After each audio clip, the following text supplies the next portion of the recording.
یو دور هغه چې عیسایان راوچت شو مسلمانان چیلنج کړ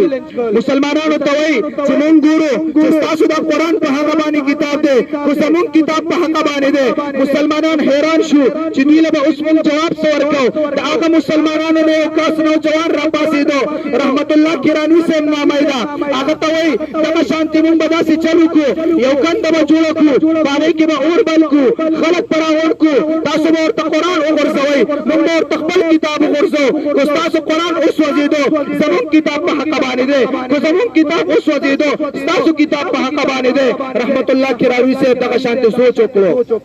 وایي ټیک ده خلک به راجمع کوي اور بل کوي رحمت الله کراني صاحب سوچ وکړو چې دا خو یهودیان او عیسایان دي دا خو ساحران او جادوګران دي هسې نه په خپل کتاب باندې څه ونه لګوي هغه راځي ورته خلک راټول شوي دي د دغه کندې په غاړه ودرېده رحمت الله کراني صاحب ورته اواز کوي وایي ای عیسایي مناظره داسې چل به وکړو چې ته به خپل کتاب په سینې پورې ونیسي زه به خپل کتاب په سینې پورې ونیسمه ته به هم دې اور ته ودانګې زه به هم دې اور ته ودانګمه خو ته بد شوې خو ته په حقه باندې خو زه بد شوم زه په حقه باندې عیسایي مناظر د هغه ځای نه وتښتي خلک ورپسې منډې وایي راشه موږ دې ورته وشرمولو مناظره ورسره وکړه هغه ورته هغه عیسایي مناظر ورته आवाज کوي وایي اے لوگو خدا کی قسم آج رحمت اللہ کرانی صاحب نہیں بول رہا تھا اس کی زبان پر اس کا خدا بول رہا تھا